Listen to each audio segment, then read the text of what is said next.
Welcome to Mosaic Stories, a monthly video series featuring St. Louis natives and foreign-born individuals exploring their journeys, challenges, and contributions to the St. Louis community. Hi, Annie. Hi. We work together, obviously, so I know you, but I love your story and I want to share it with other people. So tell me when you first got to St. Louis. So I first got to St. Louis in 2014. I transferred from Jefferson Community College in Jefferson County, which I came in 2011, then go to AMSO. I got a full ride at AMSO. So 2014 till now, I've been in St. Louis. Wow. Okay. So you got a full ride to UMSL from Malawi, but how did you learn about St. Louis when you were in Malawi? Like, why St. Louis? Yeah, so I didn't get a full ride from Malawi. I got a full ride from Jefferson Community College. So I came to America and landed in Jefferson Community College. Jefferson Community College was my American host family, lives in Jefferson County. In 2006, I met an American who was a Peace Corps volunteer, and we became friends. And she's the one who helped me to come to America. And that's how I ended up in Jefferson County and in Wow. America. So in Yeah. 2006, in Malawi, you Yeah. meet a woman who's working for the Peace Corps who happens to be from Jefferson County. And tell me about, because I love that story. So she really took a liking to you and saw tremendous potential. So tell us a little bit about that. Yeah, so when I was a sophomore in high school, that's how we met, going to junior year. So she came to Malawi, this girl from America who couldn't cook an open fire, carry water on her head. So she needed help, but also she was lonely because, like it's like the Mosaic story. It's like, you go to a new place, you don't know anybody, you don't know where to become. So I was her mosaic. Oh, I love Which I never thought that. about I until love today. Yeah, that. yeah. So we became friends. I moved in with her. She asked me to move in with her, which was an opportunity for me because I was walking almost 15 kilometers from my house to school every day. So Walking yeah, from, okay. yeah, in an empty stomach. Yeah. So her asking Mm. me to move in with her while helping her around the house was an opportunity for me because her house was on campus. So I started living with Mm. her. Then after her contract ended, she came back to America, but we kept in touch. So when I couldn't go to university in Malawi because we had one university at the time and it was very competitive, she just got annoyed. So she was like, "You're coming to America." Yeah. So that's how I ended up here. That is so amazing. I love that. Wow, that is pretty impressive. I think about what I was doing at that age, and I don't know that I would have been brave enough to go to a brand new country where you obviously knew English. Yeah, a little bit of English, but for me it was an opportunity. I'll be honest, like it was an opportunity. I knew that this was my way out of the village. I always wanted to get out of the village, so nobody in my village has ever done it. And maybe I'm crazy, but I thought it was an opportunity, so I took it. And also I think I lived with her in Malawi for 2 years. That helped me, and she kept in touch after she left. She could Yeah, have just like, bye, I'm done with right. Malawi, but she kept in touch. She bought me my new first cell phone and exposed me to this American culture, the best she could. So I knew that I was going in. Um, With I had support. yeah, with Yeah, support, and her yeah. family came to visit me in Malawi, so I Oh, already had that. Yeah. that's amazing. Okay, so you get to Jefferson County, Missouri, and just talk a little bit about sort of your first impressions of the US compared to what you thought it was going to be. Yeah. What was the best thing that you loved? And of course, what was the thing you missed the most? Yeah, so I joke about this, but that's true. I did not think America had trees. Yeah. You didn't think we I thought had it was New York. I thought it was trees? New York. Okay, So big when cities, they picked me up from skyscrapers. Lombard, driving to Jefferson County, I was like, oh, this is not America I thought I was going to. Oh. But when I got to Jefferson County, I feel like Jeffco embraced me in its own way. I even was the president of the student senate at Jeffco. And you know me, I take leadership positions like that. So I think that was like, good. I thought my English was good until like I came to America and I realized, oh no, I needed to take even ESL was not enough because people were speaking too fast for me. Hmm. So that was hard. The food was a challenge for me. The Hmm. food was, and I'm a picky person, so the food was the one thing that was a challenge. What did you Um, miss the most food wise? Freshness.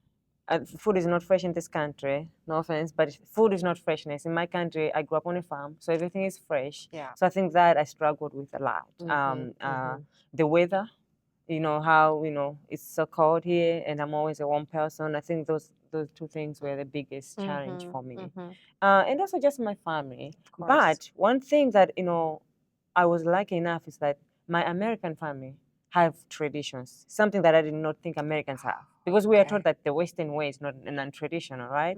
So, but my American family going to Thanksgiving for grandpa, who embraced me as his own child, grandbaby, getting presents from every member of the family as if I was one of them. I think that mattered to me. I love that. That is what we mean when we talk about welcoming. And I mean, I just want to cry. And my so, American mom still watches my kids. She comes when I need her. Yeah, so, and it's been 20 something or right 2011. So how many years that? My math is bad. 15 years. That's so incredible. I felt like I belonged in St. Louis specifically. I don't know, like the decision to say I'm gonna stay, I'll be honest, was after I graduated. I think, Graduated from AMSO, yeah, because I thought I would say I'm going back home, I'm going home. But after I graduated, seeing opportunities, and I was like, you know what, I want to see like what this is going to lead. I want to contribute to this new home because at that point I was falling in love with St. Louis. So I think that's when I was like, okay, I will stay to St. Louis and see how I can contribute because I know I like to give back in any form. But feeling like welcoming, I felt like AMSO when I came for a tour. It was weird because I toured a lot of schools and I was offered scholarships from a lot of schools. But AMSO showed me the diversity the day I came to visit. Oh, great. And when I say diversity, it was not just black and white. It was like I saw Hispanic, I saw Asian, and I was like, this is what I want. This is something that I can learn from. So I think that for me was an easy decision, be like, I'm staying in St. Louis. That's awesome. And I want to just touch on, because you were an international student. Yes. And at Mosaic, we're always trying to encourage companies to hire international students and that it's really not as challenging as they think it is. So just talk a little bit about that.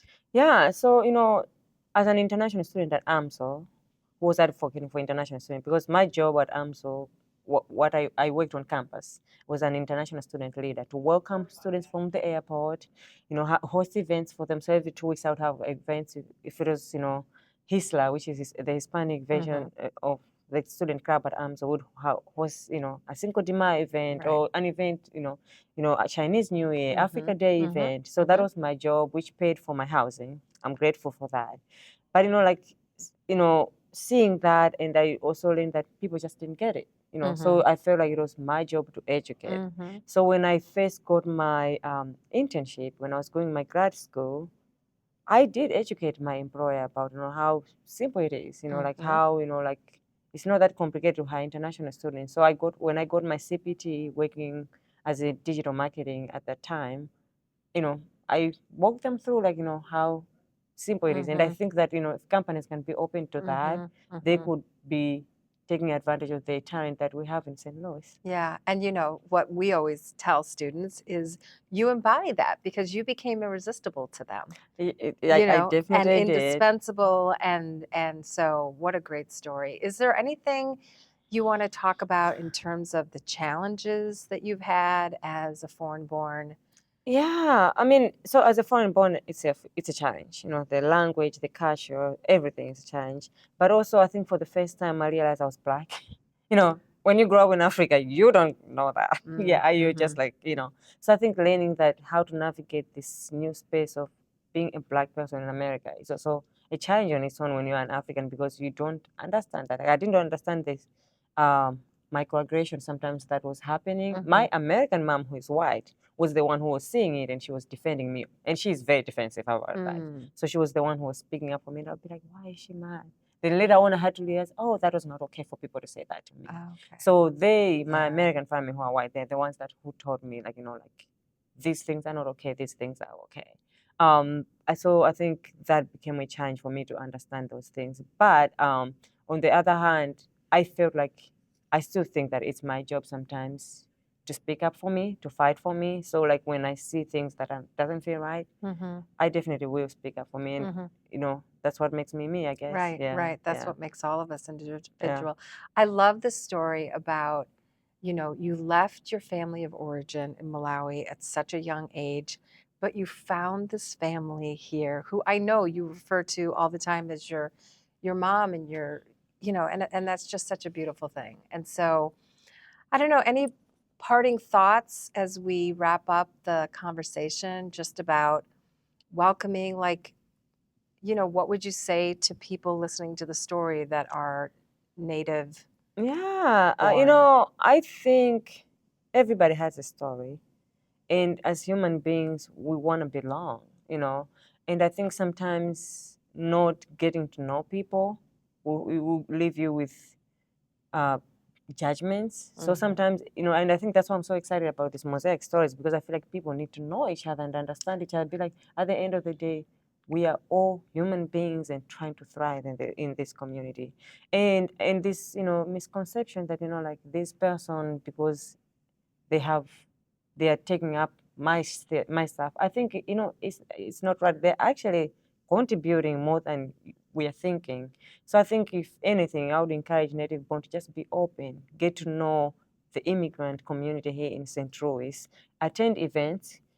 You have no idea like what showing up means. Showing up will not just be helpful for the immigrant community, it also be good for you. Because, you know, I always joke about this, like, you know, you don't even have to travel to Africa. You have Africans here who are going to show you what Africa is all about.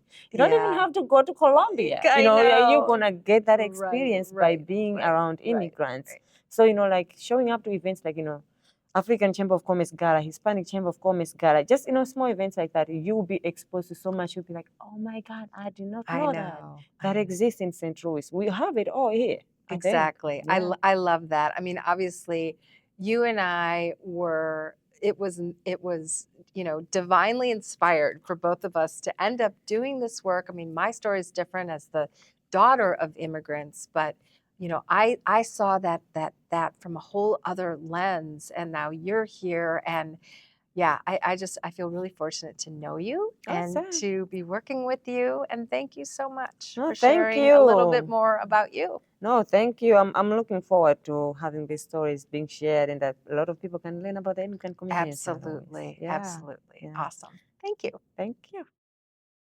For more Mosaic Stories, and if you'd like to be part of it, visit stlmosaicproject.org.